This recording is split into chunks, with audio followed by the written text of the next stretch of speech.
अगर हम 4 सवाल कैटेगरी क्लाइंट को पूछ लेते हैं आंख में आंख डाल के, और ये 4 सवाल का अगर क्लाइंट ने सही जवाब दिया है तो दुनिया की कोई भी ताकत आपके क्लाइंट के मेडिक्लेम के क्लेम को रिजेक्ट नहीं कर सकती। फॉर्म तो एजेंट ने भरा था, हमको तो कुछ पूछा ही नहीं था। Client can afford to go by Indigo, why you are travelling him and allowing him to go by Dehradun express. Client की गाड़ी देखिए, उसने कॉम्प्रोमाइज नहीं किया है। क्लाइंट के ऑफिस का एसी देखिए, उसने कॉम्प्रोमाइज नहीं किया है। तो ये चीज जो उसका सेविंग साफ कर देने वाली है, उसमें क्यों कॉम्प्रोमाइज कराना। 55 साल अगर आपने क्रॉस किए हैं तो 2 घुटने बदली करने पड़ेंगे और 2 कैटरेक्ट का ऑपरेशन करना पड़ेगा। इसकी आज की तारीख की कॉस्ट है 7 लाख रुपए। क्या आपका 5 लाख का इंश्योरेंस पूरा काम करेगा?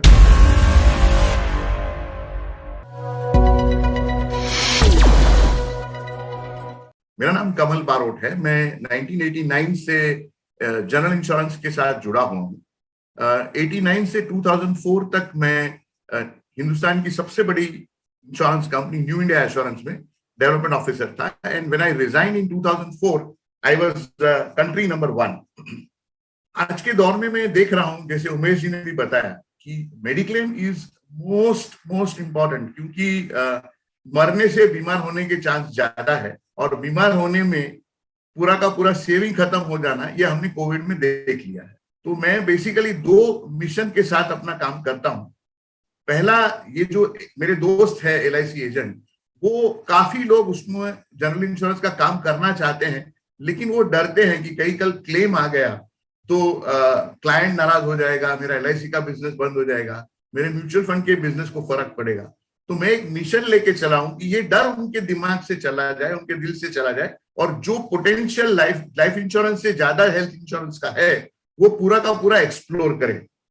रंजीत जी, मैंने अपनी इंश्योरेंस जर्नी में एक चीज एनालाइज की कि health insurance 95 insurance company doing health insurance business are making losses.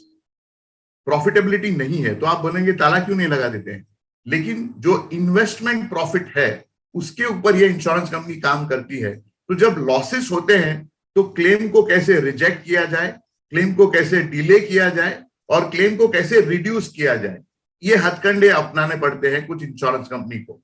हालांकि पब्लिक फोरम पे ये बोलना गलत है, बट ये मैं रोज काउंटर करता हूं, इसलिए मैं और ये सारे एजेंट को बता देना चाहता हूं कि whatever decision given by insurance company, don't accept it as final, because there are always flaws and you can always represent by way of your knowledge and your rapport with the insurance company with whom you are dealing। तो आपको वो claim settle करवा सकते हैं, या amount में difference है तो भी आप उसके फाइट करके अमाउंट रिकवर करवा सकते हैं। 95% of the health insurance claim are being rejected on the ground of non-disclosure and misrepresentation, which is a gap in the selling of general insurance, and there are issues in the event of claim। अगर हम 4 सवाल category client को पूछ लेते हैं आंख में आंख डाल के, और ये 4 सवाल का अगर क्लाइंट ने सही जवाब दिया है तो दुनिया की कोई भी ताकत आपके क्लाइंट के मेडिक्लेम के क्लेम को रिजेक्ट नहीं कर सकती।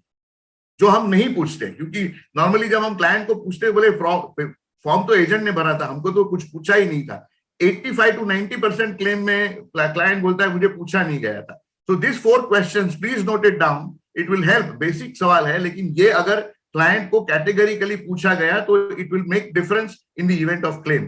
पहला सवाल ये है कि सर, जब से आप समझ में आए तब से आज तक अगर कभी हॉस्पिटलाइजेशन हुआ है, हाँ या ना?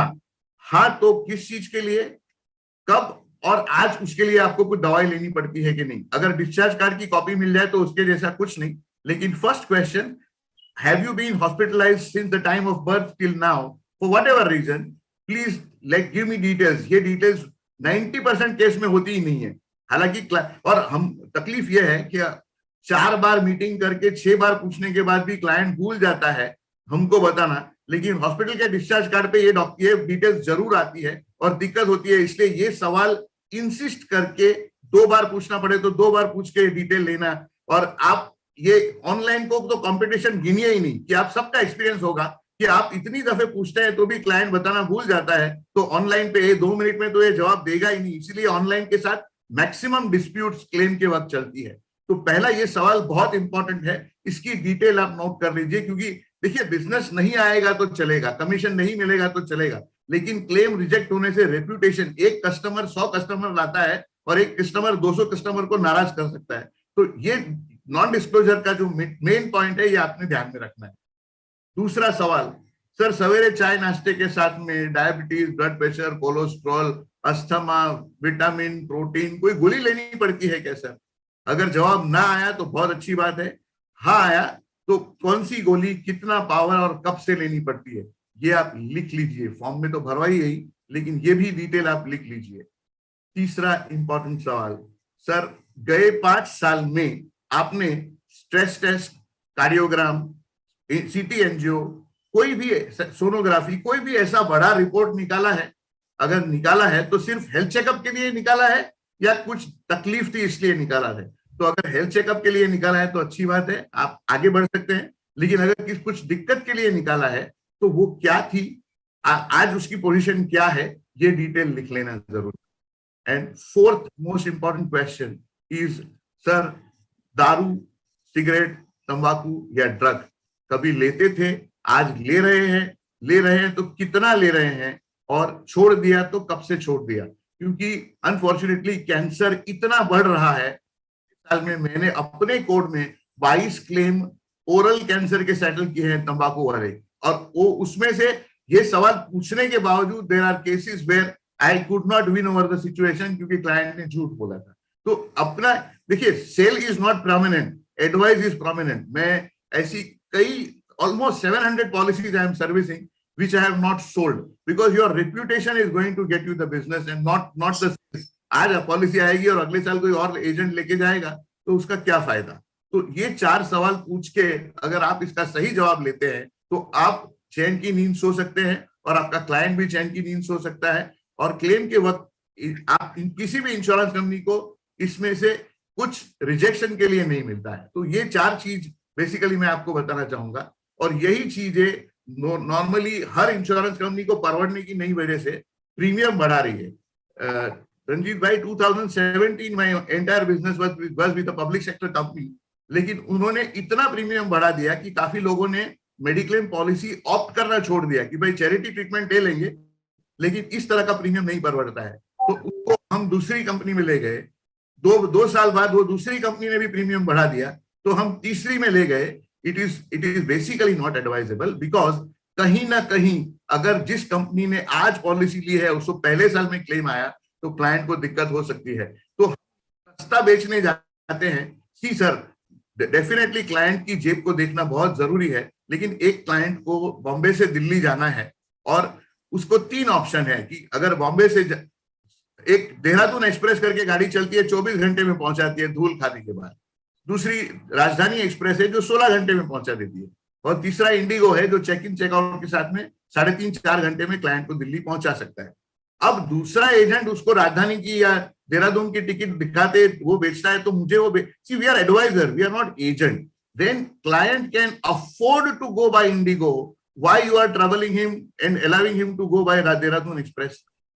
क्लाइंट की गाड़ी देखिए, उसने कॉम्प्रोमाइज नहीं किया है, क्लाइंट के ऑफिस का एसी देखिए, उसने कॉम्प्रोमाइज नहीं किया है। तो ये चीज जो उसका सेविंग साफ कर देने वाली है, उसमें क्यों कॉम्प्रोमाइज कराना? आप सब मानेंगे कि जो कंपनी कम प्रीमियम लेती है, एजेंट को ज्यादा कमीशन देती है, एजेंट को फॉरेन ट्रिप देती है, वो क्लेम में हमेशा कहीं ना कहीं पैसा तोड़ने की कोशिश करती है। तो don't try to sell small premium, educate the client why you are charging him more. हाँ, सारे बेनिफिट जो है हो सकते हैं, ओपीडी बेनिफिट है, हेल्थ चेकअप बेनिफिट है, या डिस्काउंट है अगले साल का, ये सारी चीजें आप एक्सप्लेन कीजिए तो क्लाइंट को पता चलेगा कि एक्चुअल प्रीमियम उसका क्या जा रहा है वापस बेनिफिट लेने के बाद में। सस्ती पॉलिसी बेचने की कोशिश मत कीजिए, और हो सके तब तक पोर्टेबिलिटी में मत पड़िए, क्योंकि पोर्टेबिलिटी का मेरा एक्सपीरियंस ये है कि पोर्टेबिलिटी के बाद आया हुआ इमीडिएट क्लेम हमेशा दिक्कत करता है। रंजीत भाई, बेसिकली मैंने देखा है कि कोविड के बाद एक्सपीरियंस होने के बावजूद लोग 5 लाख से ज्यादा कवर लेके नहीं चलते हैं। एक एवरेज सर्विस करने वाला आदमी जब रिटायर होता है तो उसकी प्रोविडेंट फंड और ग्रेचुइटी अगर वो टाटा जैसी कंपनी से भी निकला तो 50 लाख से ज्यादा नहीं होती। हिंदुस्तान में गवर्नमेंट की तरफ से कोई भी मेडिकल बेनिफिट आज तक तो फ्री नहीं है। वो बिलो पॉवर्टी लाइन की बात अलग है। तो 55 साल अगर आपने क्रॉस किए हैं तो 2 घुटने बदली करने पड़ेंगे और 2 कैटरेक्ट का ऑपरेशन करना पड़ेगा। इसकी आज की तारीख की कॉस्ट है 7 लाख रुपए। क्या आपका 5 लाख का इंश्योरेंस पूरा काम करेगा? नहीं करेगा। तो मिनिमम टू मिनिमम 20 से 25 लाख का टॉपअप के साथ में इंश्योरेंस दीजिए, जिसकी वजह से खुदा ना खास्ता अगर क्लाइंट को कुछ, क्योंकि कोविड के बाद आपने देखा कि छोटी से छोटी चीज, एंड अनफॉर्चुनेटली जिसको कोविड हुआ है उसको साइड इफेक्ट छोड़ के गया है। डायबिटीज नहीं था, डायबिटीज हो गया, सांस की तकलीफ हो गई। हमारे बॉम्बे में एक हफ्ते पहले एक दिन में 476 death of people below 45 due to heart attack हुआ है। तो ये कोविड का साइड इफेक्ट है। Make sure that you sell bigger policy with reasonable premium. So basically मेरे यही 3 पॉइंट थे। एक, तो be clear to the client in understanding the right requirement of the insurance company, bridge the gap between the client and insurance company in such a that client and you get the comfort in the event of a claim. And third, as far as possible, avoid selling cheap policies and avoid doing portability.